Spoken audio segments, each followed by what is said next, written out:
Após muita pressão, caiu o regime de urgência do PL 1904 e agora ele será votado no segundo semestre, adiando a previsão de um Brasil virando o mundo do conto de Aya. Será? Na história, com níveis de fertilidade muito baixos, os Estados Unidos passa a ser governado por um regime fascista religioso que controla sobretudo as mulheres, as proibindo de trabalhar, de ter propriedade privada, de ter dinheiro ou até mesmo de ler. Aquelas que são férteis são obrigadas a se relacionar com os homens da elite para, depois de grávidas, terem seus filhos tomados por essa mesma elite. Tudo isso se passa em um futuro não muito distante do nosso, mas para além do absurdo do projeto de lei que está sendo empurrado pelos conservadores agora, há histórias que simbolizam muito mais que esse papo de controle de corpos não é tão ficcional assim quanto uma série. Uma dessas histórias eu já até abordei em outros tempos, mas vale muito trazer de novo nesse momento. No final dos anos 90, Cleusa Glória da Silva tinha apenas 17 anos quando decidiu ir patinar com sua irmã em Belo Horizonte, mas o que tinha tudo para ser um dia de lazer e boas lembranças acabou se tornando um grande trauma na vida daquela adolescente. Um homem, sargento da PM de Minas, agarrou Cleusa, a arrastou para uma casa e a violentou. Da violência surgiu uma gravidez e ela refém da sociedade que impõe um constante estado às mulheres de o que vão pensar, o que vão dizer, o que será de mim, e também porque na sua família tinha muitos PMs que inclusive conheciam o cara, ficou com medo e decidiu fugir para São Paulo. Ainda que esse tipo de situação esteja amparado pela lei que hoje permite a interrupção da gravidez, além de quando ela põe em risco a saúde da mulher ou em casos de feto ou anencéfalos, em terras paulistanas Cleusa decidiu ter o bebê apesar do trauma. Fernando Henrique da Silva nasceu sem pai e sem desconfiar de tudo por trás do seu nascimento, história comum na periferia onde ele cresceu e em tantas outras. E Cleusa, bancando tudo sozinha, trabalhava como faxineira, deixando seu filho aos cuidados da quebrada, mais uma história comum. Aos 18 anos, quase a mesma idade de sua mãe quando foi abusada, Fernando e seu amigo Paulo Henrique de Oliveira, de 23 anos, foram acusados de tentar roubar uma moto, o que iniciou uma perseguição policial. Fernando tentou fugir pelos telhados da casa e, ao perceber que estava encurralado, decidiu se render. Deitou e aguardou a abordagem policial, que terminaria com a sua vida. Após ser algemado, foi atirado pelo PM de cima do telhado e no chão recebeu 4 tiros. Seu comparsa Paulo foi encontrado em uma rua próxima, levou 2 tiros que também tiraram sua vida. Nas versões policiais, alegaram que ambas situações foram decorrentes de troca de tiros, e embora vídeos de câmeras de segurança e celular tenham registrado as ações indicando 2 execuções com direito à adulteração das cenas de crimes, os policiais terminaram sendo absolvidos. Cleusa seguiu o que parece querer todo conservador cristão e optou por não interromper a gravidez, algo que é direito de toda mulher. Afinal, apesar de existirem possibilidades legais para a interrupção, ninguém é obrigado a fazer isso. E o triste resultado foi ver um filho nascer, viver e morrer pela violência cotidiana. Aí eu fico pensando como esse PL em nada resolve esse tipo de situação, muito pelo contrário, aumenta ainda mais o peso de culpa para quem é na verdade vítima. Se o PL discutido agora fosse lei quando Cleusa aos 17 foi vítima e decidisse abortar, responderia como homicida da forma como o PM que assassinou seu filho anos mais tarde deveria responder e não respondeu. Mas o mais absurdo é que o PM que a estuprou teria uma pena ainda menor. Então, o que restaria de saída para Cleusa? Na famosa série, um estado conservador, religioso e burguês enxerga mulheres apenas como um pedaço de carne, um objeto, uma paredeira, controla quem nasce a qualquer momento, pode tirar um filho de sua mãe.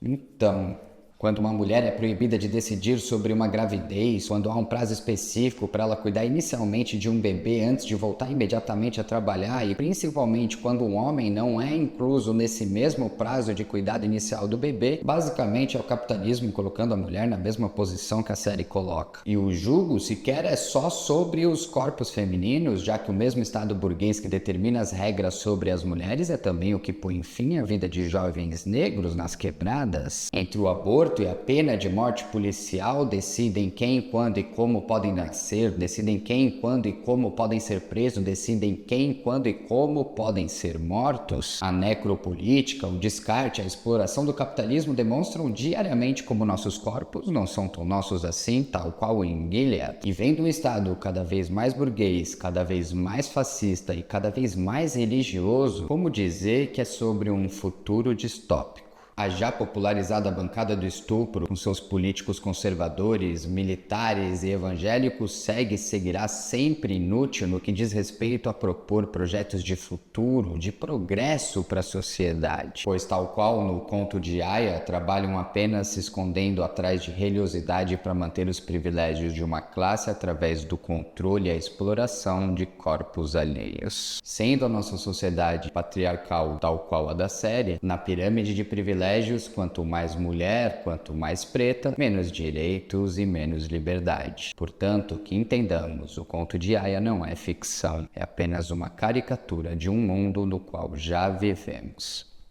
É nóis.